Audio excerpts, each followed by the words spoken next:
दोस्तों, दुनिया की सबसे बड़ी कॉफी हाउस कंपनी स्टारबक्स अपने कॉफी के टेस्ट से इसने लोगों के दिलों में जगह बनाई है। ये अपने प्रोडक्ट और अपनी क्वालिटी के लिए जानी जाती है और भारत में तो इसे लग्जरी की तरह देखा जाता है। स्टारबक्स दुनिया की सबसे बड़ी और महंगी कॉफी हाउस कंपनी है।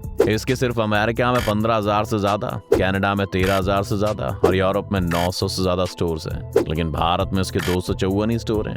आज हम आपको स्टारबक्स की सफलता की कहानी के बारे में बताएंगे और ये भी बताएंगे कि स्टारबक्स कंपनी का मालिक कौन है, ये कौन से देश की कंपनी है, स्टारबक्स की कॉफी इतनी महंगी क्यों है और स्टारबक्स की नेटवर्थ कितनी है। इसलिए इस वीडियो को अंत तक देखना ना भूलें। पर वीडियो शुरू होने से पहले अगर आप इस चैनल पर नए हैं या आपने अभी तक इस चैनल को सब्सक्राइब नहीं किया है तो चैनल को सब्सक्राइब करना और इसे बेल आइकन को दबाना बिल्कुल ना भूलें ताकि हमारे चैनल की कोई भी वीडियो आपसे मिस ना हो जाए। तो दोस्तों, इस कहानी की शुरुआत होती है आज से करीब 47 साल पहले। बात 31 मार्च 1971 की, जब 3 दोस्तों ने एक साथ मिलकर सिएटल में एक छोटी सी दुकान खोली जहां पर एक हाई क्वालिटी कॉफी बीन्स यानी कि कॉफी के बीज बेचे करते थे।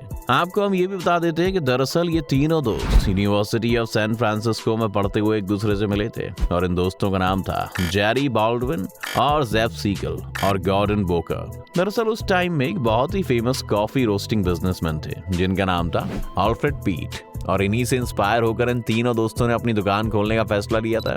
जब शॉप का नाम रखने का टाइम आया तो उस टाइम कई नामों पर चर्चा की गई, जैसे कार्गो हाउस और पीकवर्ड भी उन नामों में शामिल था। फिर बाद में मॉबी डिक नाम के एक नॉवेल से स्टारबक्स नाम को फाइनल किया गया। जी हाँ दोस्तों, यहीं से उस कंपनी का नाम फाइनल हुआ जिसकी कॉफी का टेस्ट पूरी दुनिया में मशहूर है। तो दोस्तों, अब शुरुआती समय में ये तीनों अल्फ्रेड पीट की शॉप से ही कॉफी बीन्स यानी कि कॉफी के बीज खरीदा करते थे। लेकिन आगे चलकर जैसे जैसे बिजनेस बढ़ा तो ये लोग सीधा ही कॉफी की खेती करने वाले लोगों से माल खरीदने लगे। फिर 1981 में शॉप के लिए एक मार्केटिंग डायरेक्टर हॉवर्ड स्कल्स को हायर किया गया। और दोस्तों, आपको बता दें कि हॉवर्ड वो शख्स है जिनकी वजह से स्टारबक्स आज इतना बड़ा नाम बन चुका है। अब आप सोच रहे होंगे कि वो कैसे, चलिए हम आपको बताते हैं। तो हॉवर्ड जो थे, उनका जन्म बहुत ही गरीब परिवार में हुआ था और वो अपने घर में इकलौते ऐसे इंसान थे जिन्होंने ग्रेजुएशन की थी।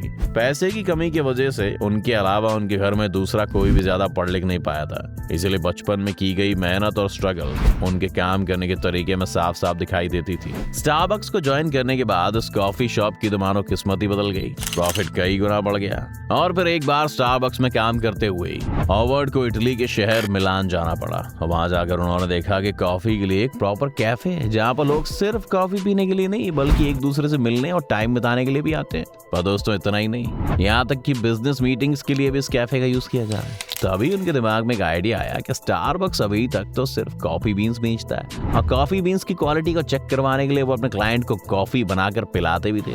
लेकिन ये काम तो एक कैफे के तौर पर भी किया जा सकता है जिससे काफी अच्छा फायदा कमाया जा सकता है। और जब वो वापस आए तो उन्होंने स्टारबक्स के मालिकों से अपना आइडिया शेयर किया और उन्हें एस्प्रेसो कॉफी बेचने की सलाह दी। फिर काफी सोच विचार करने के बाद स्टारबक्स के मालिकों ने भी आग कर दी। स्टारबक्स को एक कॉफी कैफे के तौर पर भी खोला गया। अब स्टारबक्स कॉफी बीन्स के अलावा एस्प्रेसो कॉफी भी सर्व करता था और जब बिजनेस बढ़ता हुआ दिखाई दिया तो हॉवर्ड के दिमाग में एक बार फिर से आइडिया आया, क्यों ना इस कैफे में बहुत सारे ब्रांचेस खोले जाएं ताकि उनकी ब्रांड वैल्यू भी बढ़ेगी और ऑब्वियसली उनका फायदा तो बढ़ेगा ही। लेकिन जब इस आइडिया को उन्होंने स्टारबक्स के मालिकों से शेयर किया तो उन्होंने साफ साफ मना कर दिया।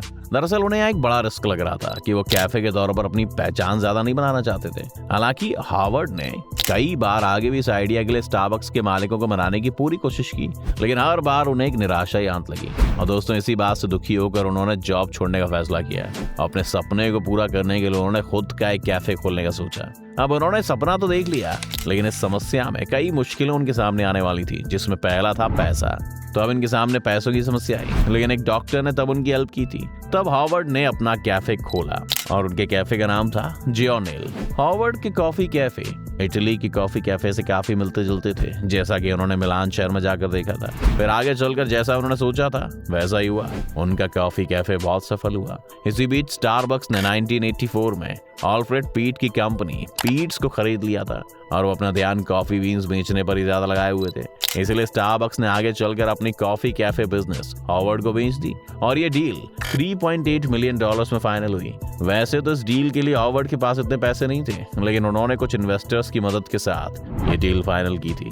अब स्टारबक्स हॉवर्ड चला रहे थे और स्टारबक्स के जो पहले मालिक थे वो अल्फ्रेड पीट की company Pitt's coffee and T पर काम कर रहे थे। हॉवर्ड ने स्टारबक्स खरीदने के बाद अपने सोच के हिसाब से आउटलेट्स बढ़ाना शुरू कर दिए और फ्रेंचाइजी भी बांटी, जिसकी वजह से बिजनेस काफी तेजी से आगे बढ़ रहा था। 1992 आते आते इसके आउटलेट्स की संख्या 140 पहुंच चुकी थी और फिर आगे दुनिया के बहुत सारे देशों को कवर करते हुए आज स्टारबक्स कॉफी हाउसेस की संख्या करीब 27,000 पहुंच चुकी है। अगर बात की जाए तो देश भारत में यहाँ पर स्टारबक्स ने 2012 में एंट्री मारी थी और यहाँ पर भी इसके कॉफी को इतना पसंद किया गया कि आज देश में इसके लगभग 254 आउटलेट्स खोले जा चुके हैं।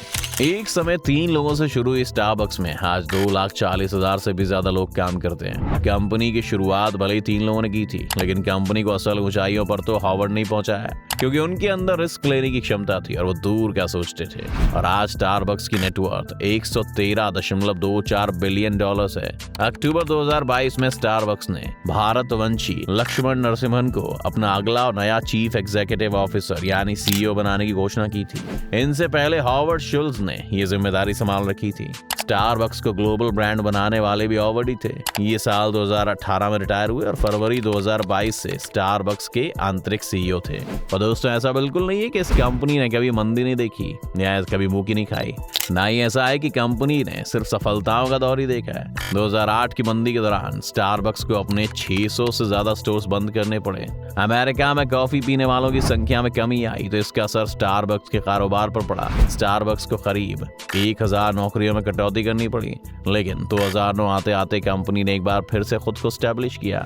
आज स्टारबक्स दुनिया की नंबर 1 कॉफी चेन हाउस है और दुनिया की टॉप मिसिंग कंपनीज में से एक है। और दोस्तों, ये बात जितनी बार कह लें उतनी बार ही कम होगी कि 1987 में स्टारबक्स को खरीदने के बाद हॉवर्ड शुल्ज ने इसे आगे बढ़ाया। वो लंबे टाइम तक इसके CEO रहे।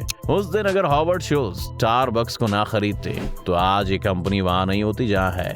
आपको बता दें कि 2022 में स्टारबक्स ने south Korean multinational conglomerate Samsung के साथ कोलैबोरेट किया है। 2 मल्टी-बिलियन डॉलर कंपनियों ने मिलकर मोबाइल केस लॉन्च किए हैं। इसके अलावा उन्होंने गैलेक्सी बर्ड्स के लिए क्वर्की केसेस लॉन्च किए। ब्रांड्स के गैलेक्सी डिवाइसेस के लिए स्लीक और अट्रैक्टिव केसेस बनाने के लिए टीम बनाई है।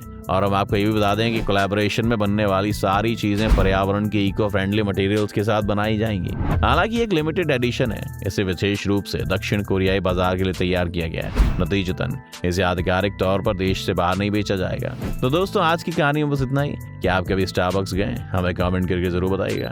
और आपकी फेवरेट कॉफी कौन सी है ये भी हमें नीचे कमेंट सेक्शन में बताना ना भूलें।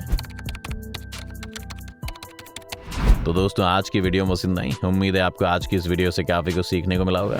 अगर आपको ये वीडियो पसंद आया तो वीडियो को लाइक करें और अगर आप इस चैनल पर नए हैं तो जाने से पहले चैनल को सब्सक्राइब करना भी ना भूलें।